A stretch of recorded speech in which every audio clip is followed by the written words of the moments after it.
사도행전 22장 17절에서 23절 우리 다 함께 읽도록 하겠습니다. 시작. 후에 내가 예루살렘으로 돌아와서 성전에서 기도할 때에 황홀한 중에 봄에 주께서 내게 말씀하시되 속히 예루살렘에서 나가라. 그들은 내가 내게 대하여 증언하는 말을 듣지 아니하리라 하시거늘 내가 말하기를 주님 내가 주를 믿는 사람들을 가두고 각 회당에서 때리고 또 주의 증인 스데반이 피를 흘릴 때에 내가 곁에 서서 찬성하고 그 죽이는 사람들의 옷을 지킨 줄 그들도 아나이다. 나더러 또 이르시되 떠나가라. 내가 너를 멀리 이방인에게로 보내리라 하셨느니라. 이 말하는 것까지 그들이 듣다가 소리 질러 이르되 이러한 자는 세상에서 없애버리자 살려둘 자가 아니라 하여 떠들며 옷을 벗어 던지고 티끌을 공중에 날리니. 아멘.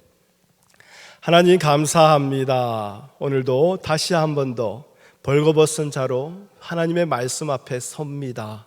하나님, 이 말씀이 우리 가운데에 생명이 되게 하여 주시옵소서. 하나님, 마른 뼈와 같은 우리에게 하나님 다시 한 번 더 생수와 같이 생명같이 우리를 살리는 역사가 일어나게 허락하여 주시옵소서. 그리하여 하나님만을 찬양할 수밖에 없고 하나님만을 예배할 수밖에 없는 예배자로 평생 주 앞에 살아가게 허락하여 주시옵소서. 예수님의 이름으로 기도합니다.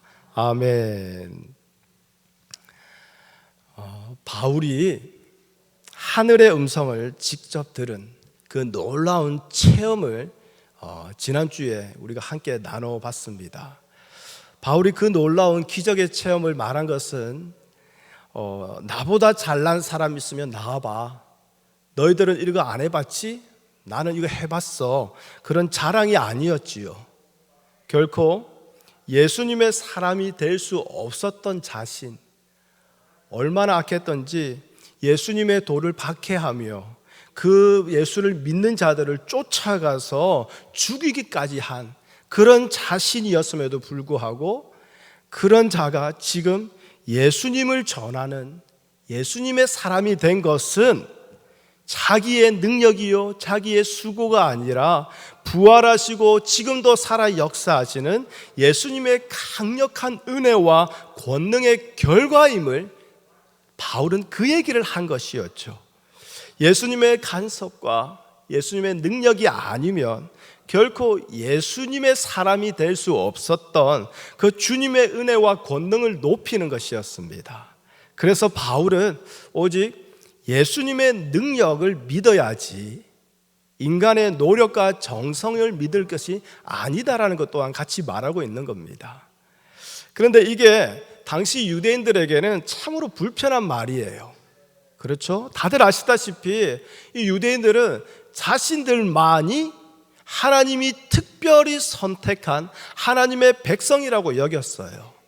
그리고 자신들만이 하나님의 백성이라고 여겼던 그 근거, 그 증거는 어디에 있느냐? 바로 성전이라는 건물을 자기들이 가지고 있는 것이고 그 안에서 드리는 제사의 행위가 바로 그 근거인 것이고 그리고 율법의 절기들을 지키는 그들의 삶에 한마디로 그들의 노력과 정성이 다 들어간 그들의 행함이 바로 그것에 대한 증거였던 것이지요. 바울도 이와 같은 자였습니다.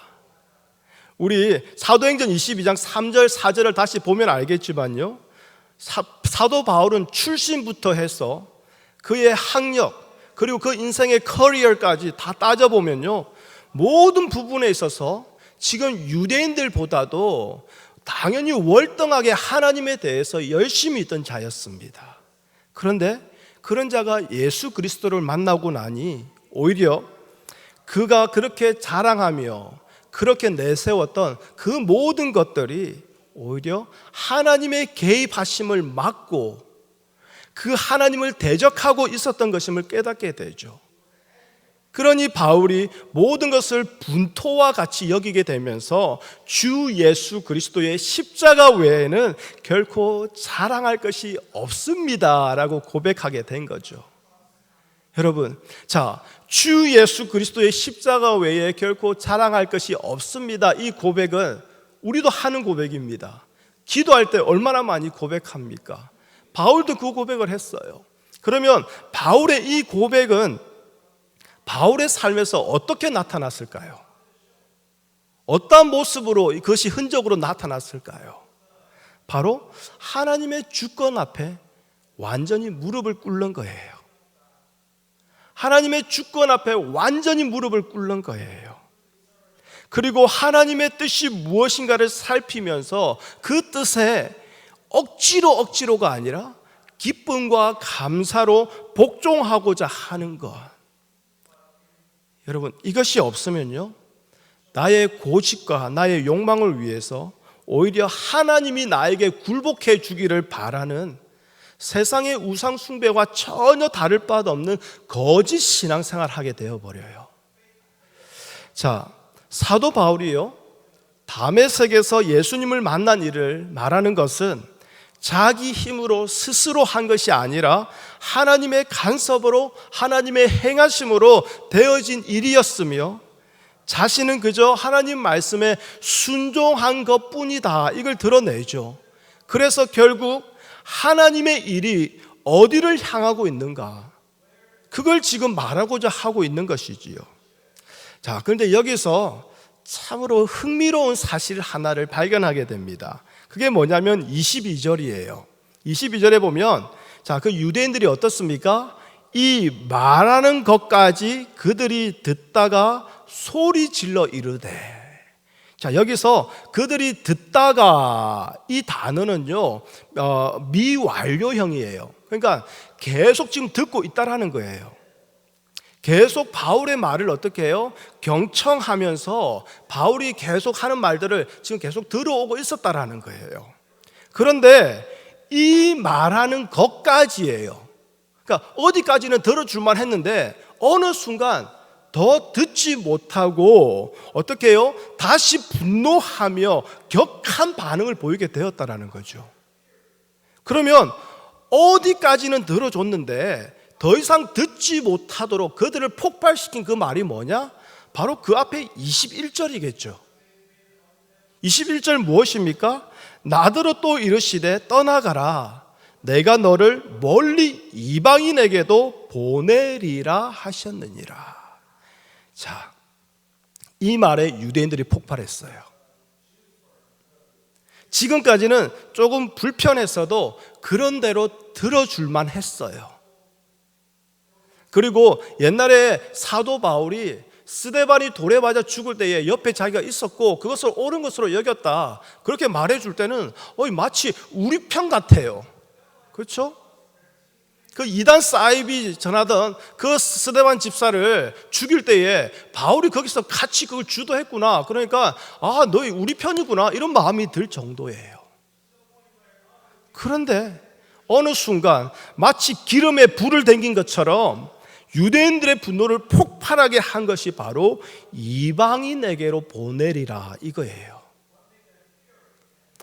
여러분도 알다시피요, 유대인들에게는 그들만의 자부심이 있습니다.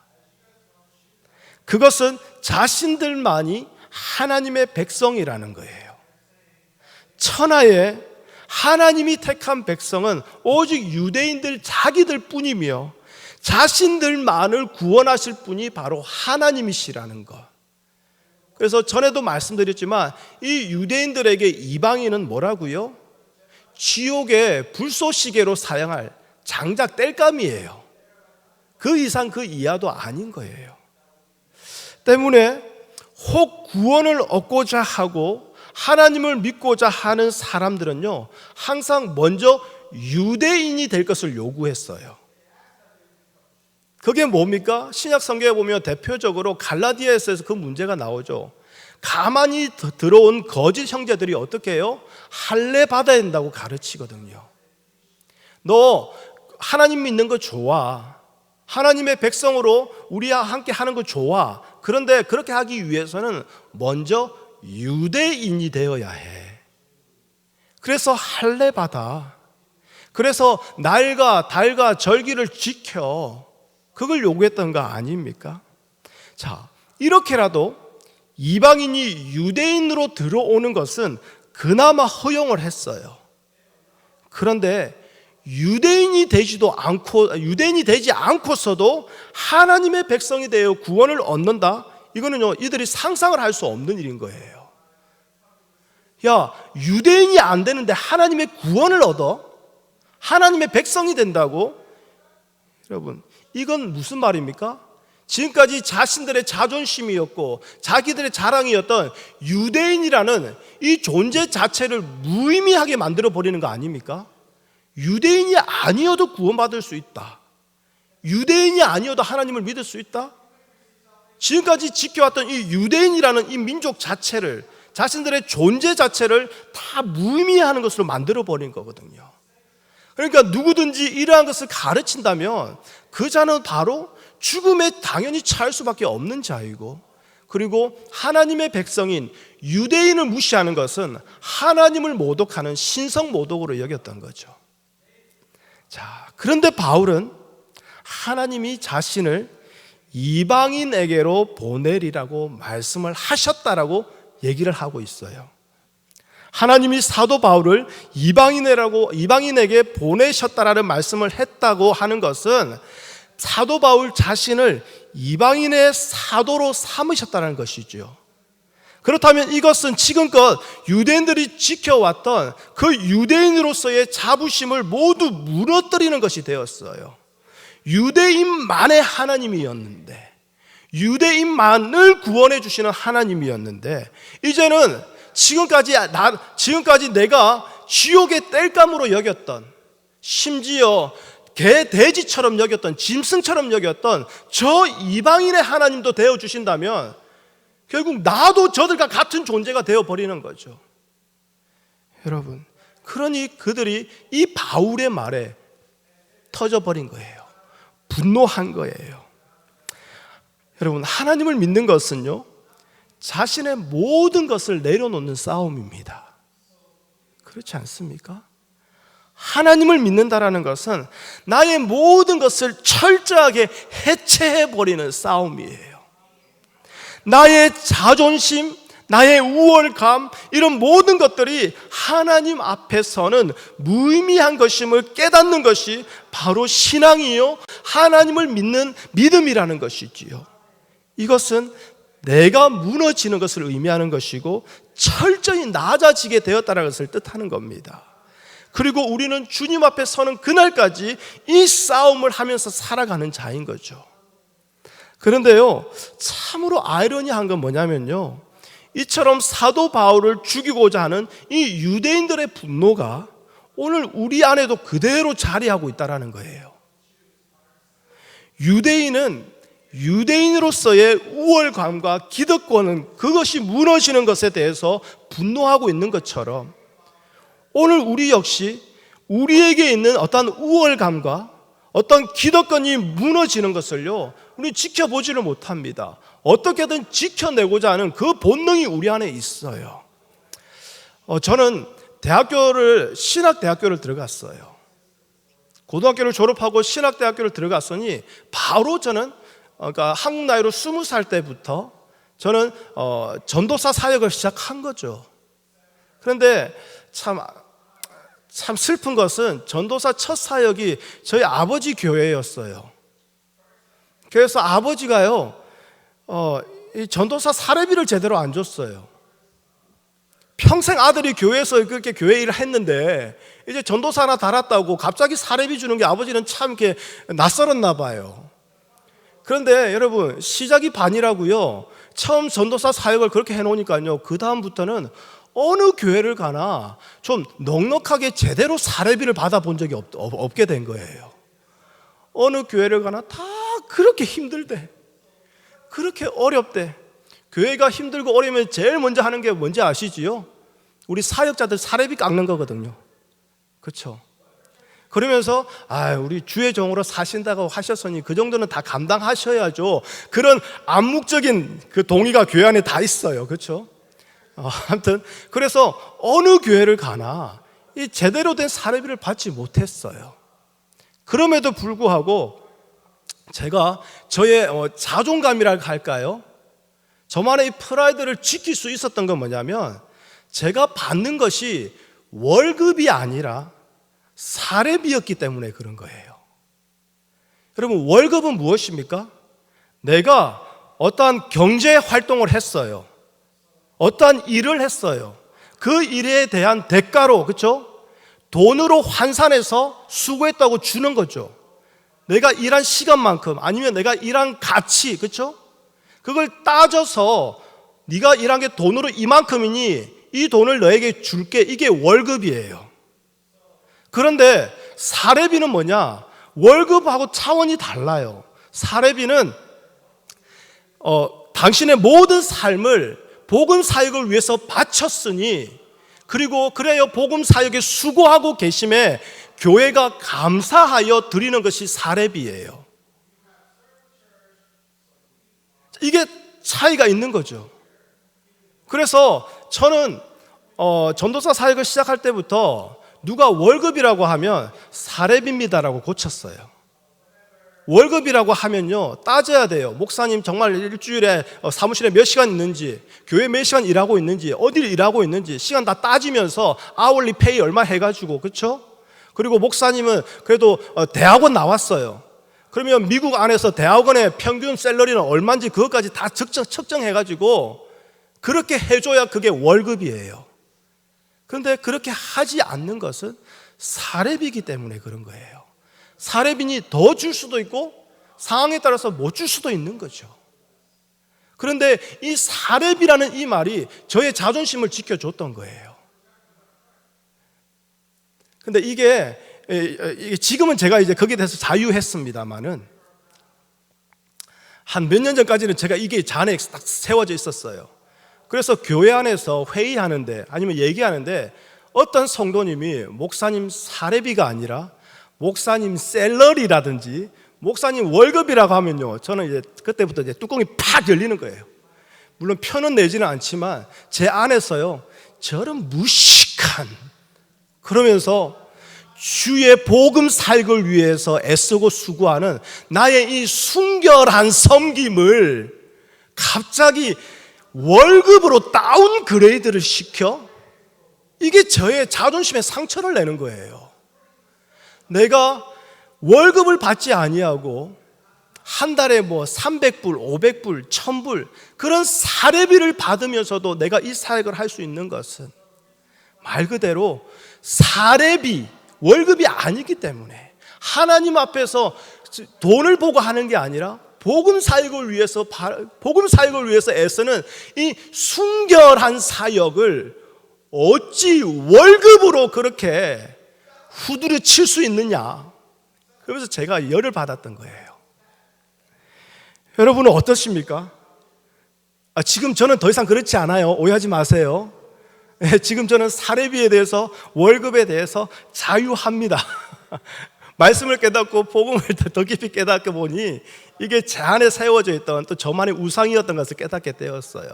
지금은 자유합니다. 그래서 목사님 월급 얼마예요? 이렇게 물어보셔도 괜찮아요.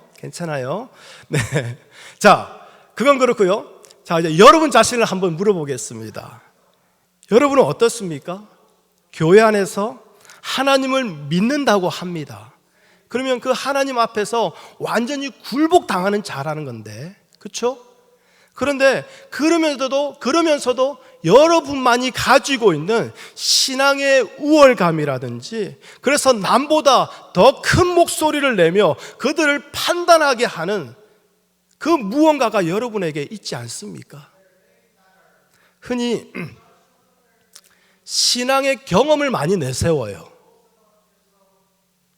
신앙생활을 오래 하다 보니까 한때 뜨거웠던 거, 한때 누구보다 열심이었던 거, 한때 내가 경험했던 거, 한때 그렇게 기도했던 거, 한때 그렇게 전도하며 다녔던 거, 그래서 지금 그렇게 하지 않는 지체들 앞에서는 한때 나의 이야기를 꺼내면서 나의 우월감을 드러내는 거예요.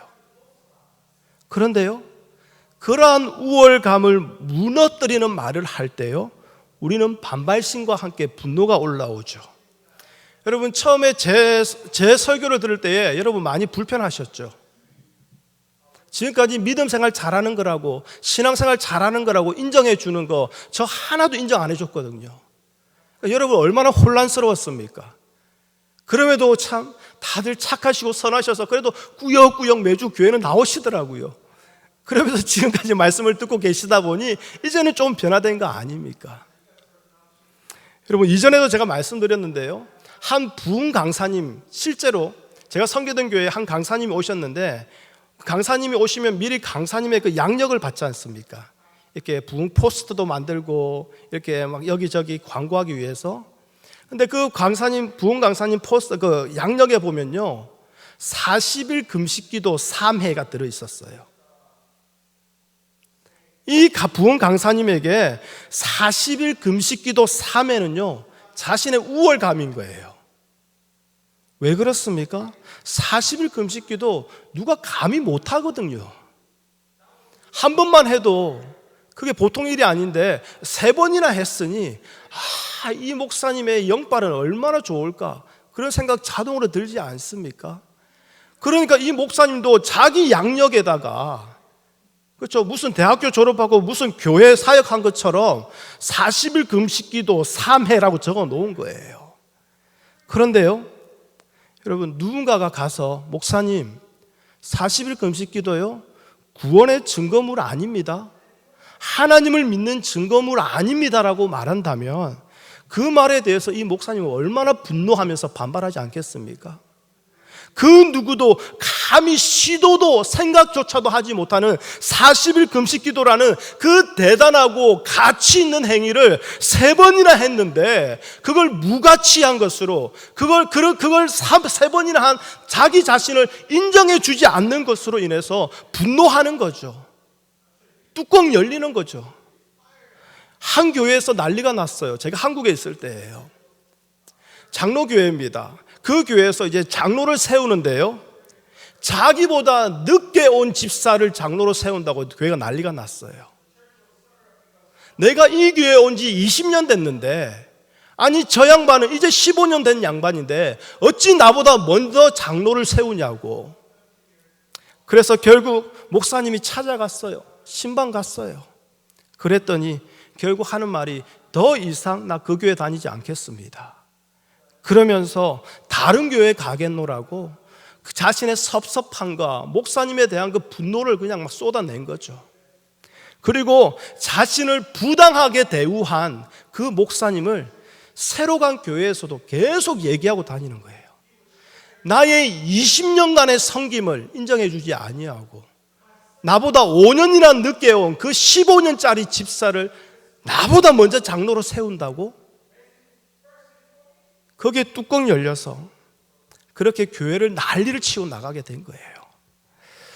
여러분 어떻습니까? 이러한 것들 여러분 극복할 수 있습니까? 오히려 이러한 모습은요, 신앙생활을 오래 하면 오래 할수록 우리 안에 더 많이 생겨나요. 더 많이 세워져요. 여러분, 성도인 우리가 이러한 오류에 빠지지 않기 위해서 필요한 것은 우리의 신앙에 하나님의 하나님 되심을 확고히 세우는 거예요. 오직 하나님이 제일이며 하나님이 하신 일을 높이고 찬양할 뿐, 우리는 무슨 일을 했다고 한다 할지라도 하나님이 행하신 그 일 앞에서는 결코 내세울 가치가 없음을 분명히 하는 겁니다. 설령 예수 그리스도를 위해서 순교했다고 하더라도 예수님의 십자가의 죽음 앞에서는 내세울 가치도 없는 것임을 확고히 해야 된다는 것이지요. 예수님의 십자가의 은혜로 생명을 얻었음이 우리의 믿음의 고백이라면 그 무엇도 그 주님의 십자가 앞에서 내세워서는 안 되는 거 아닙니까? 심지어 그 예수님의 십자가 앞에서는 이 한우리 교회도 내세워서는 안 돼요. 이 한우리 교회의 모임도 높일 수 없는 거예요. 만약 이 교회를 높이고 자랑하고 있다면 그거야말로 예수님을 대적하고 있는 회방자입니다. 그래서 예수님을 증거하는 일을 방해하는 것은요, 어찌 보면 교회 밖에 있는 예수를 안 믿는 저 불신자들이 아니라 매일 믿음을 말하고 매일 신앙을 말하면서도 나 자신을 포기하지 못하는 바로 우리 자신일 수 있다는 거예요. 우리 자신이 예수님이 증거되는 데 있어서 방해물이 대적자로서 회방자로서 그렇게 예배의 장소에 나와 앉아 있을 수 있다는 것이지요. 유대인의 분노는요, 여러분, 유대인들에게만 있는 것이 아닙니다. 우리 모두에게 다 있어요. 우리가 싸울 것은 바로 이겁니다. 하나님을 우리의 인생의 주권자로 확고히 하고 하나님 앞에서 나는 무가치한 존재임을 늘 새기며 살아가는 것, 이게 필요한 거죠. 그럼에도 불구하고요, 우리는 순간순간 우리 안에서 올라오는 분노를 우리가 어떻게 조절하지 못합니다. 교회를 오래 다녔다는 것이 우리에게 힘이 되기도 합니다. 열심히 교회 일 하는 거, 이게 다른 사람들보다 더 우월하게 만들어주는 나의 힘이 됩니다. 나의 우월감이 됩니다. 그래서 다른 지체보다 나를 더 나은 위치에, 더 높은 위치에 그냥 자연스럽게 놓아두는 거예요. 어찌 저 이방인들하고 나를 같이 여기느냐, 그러면서 말입니다. 그럴 때에 나를 그 합당한 대우로 대해주지 아니하는 그 지체가, 그 말씀을 전하는 자들이 다 미운 거예요. 다 불편한 거예요. 다 싫은 거예요. 그러면서 오늘 사도행전 22장 22절 이러한 자는 세상에서 없애버리자, 살려둘 자가 아니라고 우리는 소리칩니다. 그게 무엇입니까? 그 지체는, 나를 불편하고 나를 합당하게 대우해주지 않는 그 지체는 그 순간부터 내 삶의 영역에서 어떻게 해요? 아웃이에요. 없애버리자. 내 삶의 영역에서 살려둘 자가 아니야. 내 신앙의 바운더리에서, 내 교회 생활에서, 내가 지금까지 쌓아왔던 나의 믿음의 이 모든 커리어 안에서 살려둘 자가 아니네? 없애버리자. 나의 리스트에서 아웃이에요. 나의 기도에서 아웃이에요. 심지어 밥 먹는 내 식탁에서도 아웃이에요. 여러분, 근데 이거 한번 생각해 보셨습니까? 이러한 자는 세상에서 없애버리자, 살려둘 자가 아니라는 저 유대인들의 분노의 소리는, 우리 안에서 올라오는 이 분노의 소리는 우리가 하나님으로부터 들어야 되는 소리 아닙니까? 우리가 하나님으로부터 가장 먼저 들어야 되는 소리 아닙니까? 로마서 3장 10절에서 18절입니다. 긴 말씀이지만 우리 함께 읽어보도록 하겠습니다. 로마서 3장 10절에서 18절, 앞에 스크린에 나와 있습니다. 시작.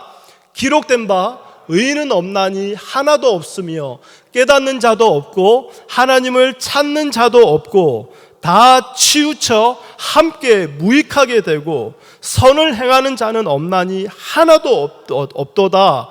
그들의 목구멍은 열린 무덤이요 그 혀로는 속임을 일삼으며 그 입술에는 독사의 독이 있고 그 입에는 저주와 악독이 가득하고 그 발은 피 흘리는데 빠른지라. 파멸과 고생이 그 길에 있어 평강의 길을 알지 못하고 그들의 눈앞에 하나님을 두려워함이 없느니라. 함과 같으니라. 여러분, 로마서 말씀이에요. 하나님을 믿지 아니하는 이방인에게 보낸 편지가 아니라 하나님을 믿는다라는 로마서 교회에게 보낸 편지예요.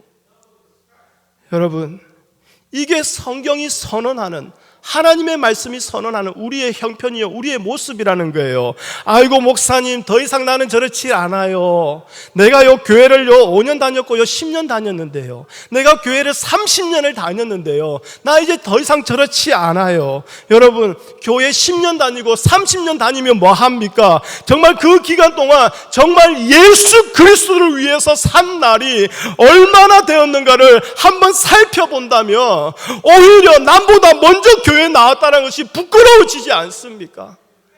정말 예수가 내 삶의 전부요, 예수가 위해서 내가 죽어도 기쁘고 내가 살아도 기쁘고, 합리적인 못한 순간 속에서도 그를 통해서 예수만이 증거된다면 내가 그것으로 기뻐하리라는 그 고백으로 참말로 그렇게 살아본 날이 몇 날이나 됐는지 한번 생각해 본다면, 오히려 먼저 믿은 게 먼저 예수 믿은 게 부끄러워지는 거, 이게 우리의 모습 아닙니까? 그런데 여러분, 이것을 아는 것이 신앙이에요. 이것을 깨닫는 것이 믿음이에요. 이것은 이러한 우리를 어떤 사랑으로 대해주셨는가, 하나님이 우리를 어떻게 대해주셨는가, 그 믿음으로 말미암아 절감하게 될 때에 이 깨달음이, 이 신앙이 우리 안에 자리하게 되는 것이지요. 자, 로마서 3장 23절 24절입니다. 함께 읽어보겠습니다. 시작. 모든 사람이 죄를 범하였음에 하나님의 영광이 이르지 못하더니, 누가 그렇습니까? 우리 모두가요, 하나님의 영광에 이르지 못할 자라는 거예요. 어떠한 선한 모습으로도 하나님 앞에 나아갈 자가 되지 않는다라는 거죠. 그런데 그런 자에게 어떻게 해주셨습니까? 24절 시작. 그리스도 예수 안에 있는 속량으로 말미암아 하나님의 은혜로 값없이 의롭다 하심을 얻은 자 되었느니라. 할렐루야, 할렐루야. 여러분, 이러한 자는 하나님의 나라에 맞지 아니하니 없애버리자, 살려둘 자가 아니니라. 그 하나님의 선언이, 그 하나님의 선포가 마땅한 우리를 어떻게 해요? 하나님은 없애버리지 아니하셨어요. 대신 살려주셨어요. 어떻게 해요? 예수 그리스도 안에 있는 십자가의 속량으로 우리를 살려주셨어요. 그리고 그 하나님의 은혜와 사랑으로 이제는 값없이 의로운 자로 여겨주셨다라는 거예요. 우리가 이 사랑을 받았는데, 이 사랑을 받은 자가 어찌 내 이름에 먹칠했다고, 내 신앙의 커리어에 먹칠했다고 대접해 주지 아니한다고 그 자를 향해서 살려둘 자가 아니니 없애버리겠노라, 그딴 소리가 나올 수 있습니까? 여러분, 그래서 27절이죠. 그래서 바울이 이런 얘기를 합니다. 27절입니다. 시작. 그런즉 자랑할 데가 어디냐, 있을 수가 없느니라. 무슨 법으로냐, 행위로냐, 아니라 오직 믿음의 법으로니라. 아멘. 여러분, 자랑할 것은 믿음의 법이라는 거예요. 하나님이 보실 때 살려둘 자가 아닌 나를 하나님은 사랑하심으로, 하나님은 인내하심으로, 용서하시고 긍휼하심으로 우리를 살려주셔서 믿음의 법을 자랑하는 자로 오늘 우리를 사용하시겠다라는 거예요. 여러분, 그렇다면 그 믿음의 법은요, 반드시 우리 안에 믿음의 질서를 세우는 거예요. 법이 있는 곳에 질서가 있지요. 그럼 그 질서는 무엇이겠습니까? 바로 우리 안에 하나님의 하나님 되심을 확고히 세우는 거예요. 그리고 그 하나님께 철저히 굴복하며 이끌려가게 되는 그 믿음의 질서가 우리 안에, 우리 삶에 세워지게 되는 거죠. 종종 그런 얘기를 합니다. 교회 안에서도 질서가 있어야 된다고. 근데 우리가 말하는 질서는 뭐죠? 보통 나이입니다. 보통 교회 먼저 온 순서입니다. 그런데 여러분, 믿음의 법이 세우는 질서는요, 교회에 먼저 나온 순서대로 서열을 정리하는 거, 그거 아닙니다. 예수님은 먼저 된 자가 나중되고 나중된 자가 먼저 된다고 하셨어요. 이것은요, 결국 나중이 먼저 된다라는 새로운 서열을 정리하는 것이 아니라 이 땅에서 먼저와 나중의 개념을 완전히 버릴 것을 말씀하시는 거예요. 우리의 상식은요, 먼저 된 자가 먼저예요. 그런데 예수 안에 있는 속량으로 말미암아 살려둘 자가 아닌 자를 하나님의 은혜로 값없이 의롭다 여겨주심으로 예수 그리스도의 지체로 삼아주신 우리는 그 예수 그리스도가 머리 되신 그 한 지체 안에서 서로 다를 뿐이지 먼저고 나중됨이 없다라는 것이지요. 그럼 이것이 바로 선한 포도원 주인의 그 비유의 말씀 아닙니까? 이게 바로 포도나무의 그 비유의 말씀 아닙니까? 여러분, 제가 주중에 한 목사님의 설교를 들었는데요, 그 목사님이 이 포도나무의 비유에 대해서 말씀하시더라고요. 포도나무든 그 어떤 나무든 상관없이 나무가 자랄 때요, 나무가 자라면 그 나무의 줄기가 나오지 않습니까? 그럼 그 줄기가 나오고 그 다음 줄기는 어디서 나오냐면 반드시 그 줄기가 나온 위에서 나오게 되었다는 거죠. 나무가 자라는데 줄기가 나왔어요. 그 다음 나무 줄기가 먼저 나온 줄기 그 밑에 나오는 법이 없다라는 거죠. 항상 그 줄기 위에 새로운 줄기가 나오고 또 새로운 줄기가 그 위에 나오고 위에 나오고, 그래서 먼저 믿은 자는 가장 밑줄기가 되는 거예요. 밑줄기가 되어서 윗줄기들이 마음껏 열매 맺을 수 있도록 그들을 지켜주고 보호해주고 인도해주는, 그게 바로 포도나무에 먼저 온 자들이 하는 일이라. 근데 저 그 말씀에 아멘, 그렇습니다, 맞습니다. 먼저 믿은 우리가 먼저 왔기 때문에 서열을 정리해서 나의 우월감을, 나의 기득권을 내세우는 것이 아니라 먼저 왔기에 먼저 섬기는 것, 바로 예수님은 이것을 말씀하신 거죠. 여러분, 우리는요, 나보다 남이 더 낫다라는 그 말을 들으면요, 괜히 심사가 뒤틀리고 배가 아픕니다. 제가 한국에 나갔을 때요, 약인이가 그때 100일이 되었을 때에 제가 이제 무슨 비자 문제로 해서 한국을 나가게 되었어요. 그래서 한국에 1년 넘게 그렇게 비자를 다시 하느라고 이렇게 1년 한국에 살게 되었습니다. 근데 한국에 살다 보니까요, 이게 뭐 롯데마트라든지 이마트 뭐 이런 데 장 보러 가면 거기마다 이렇게 무슨 문화센터 같은 것들이 있더라고요.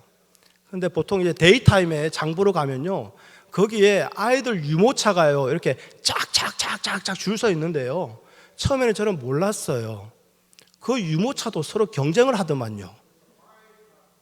얼마짜리, 독일제, 뭐 비행기 뭐 부품으로 만드는 무슨 뭐 해가지고 그 유모차가 300만 원, 400만 원 하더군요.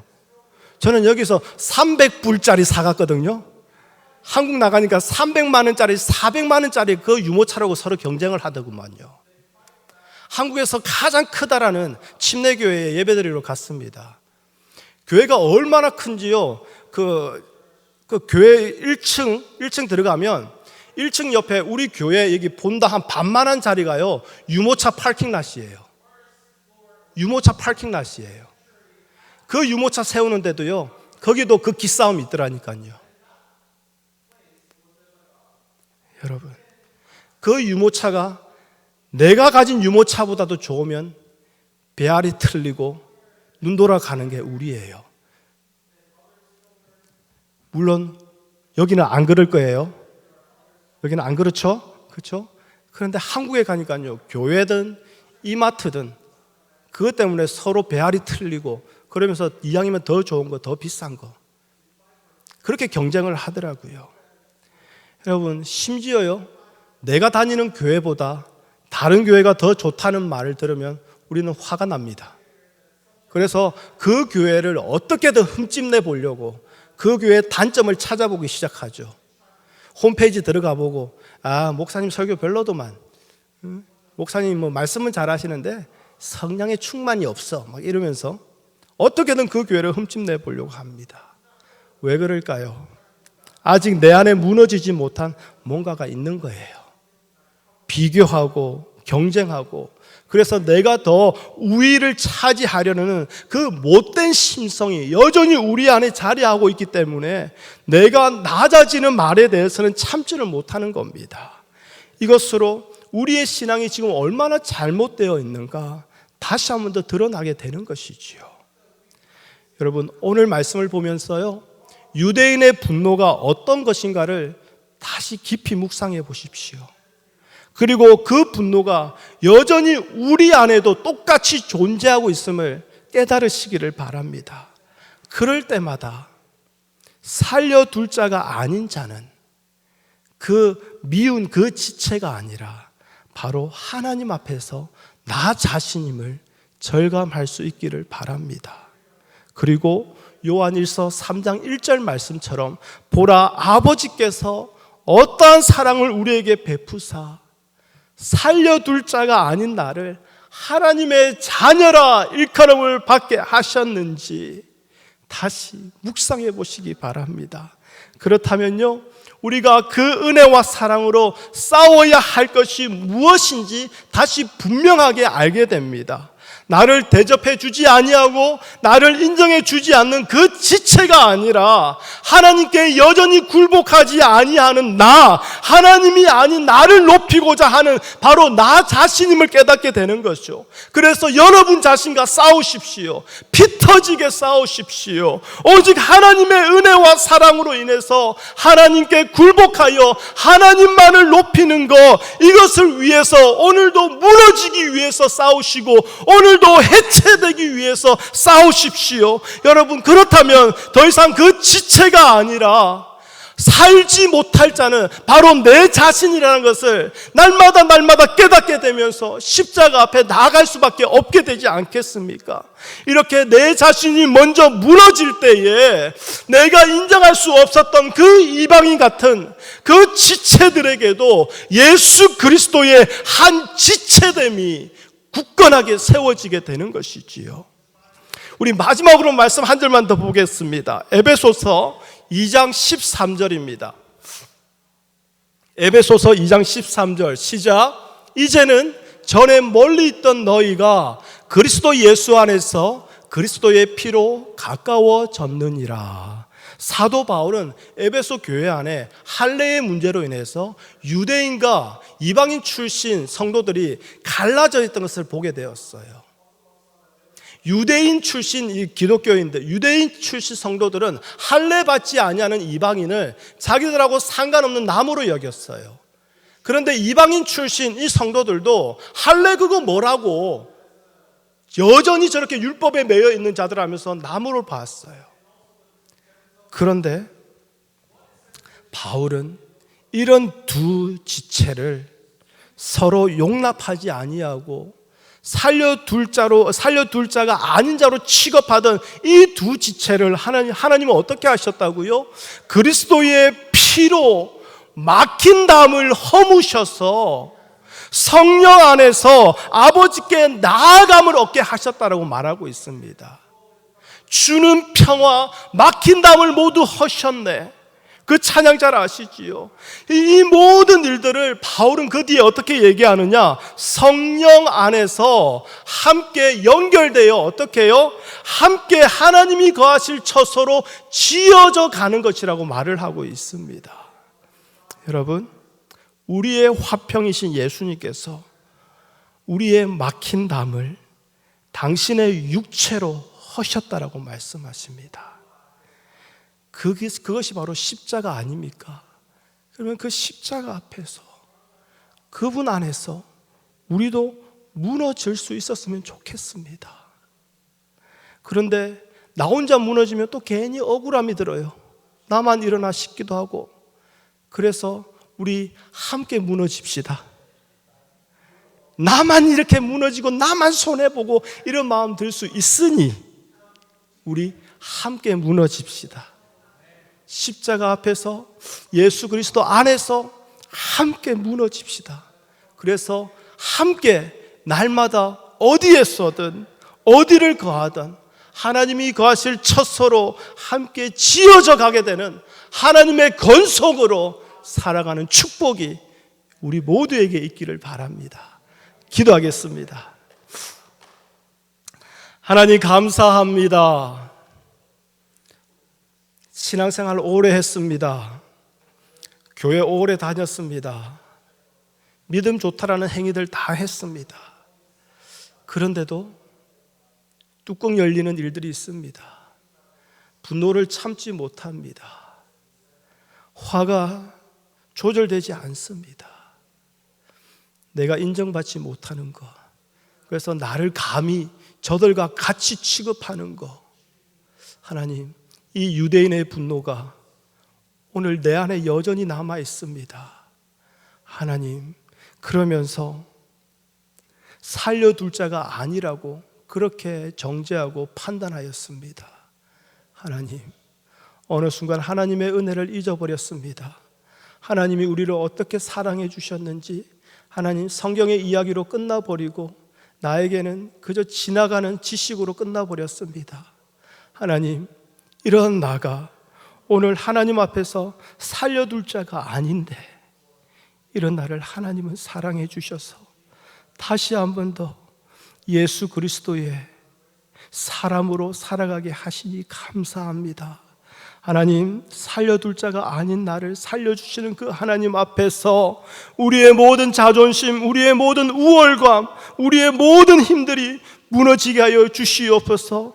이제 함께 무너지게 하여 주시옵소서. 함께 무너져서 하나님 무너진 그 자리에 예수 그리스도의 은혜만이 높이 세워지게 허락하여 주시고, 그리하여 그곳에 하나님이 거하시는 거룩한 성전으로 함께 지어져가는 그 회복이, 그 기적이 우리 가운데 나타나게 축복하여 주시옵소서. 예수님의 이름으로 기도합니다. 아멘.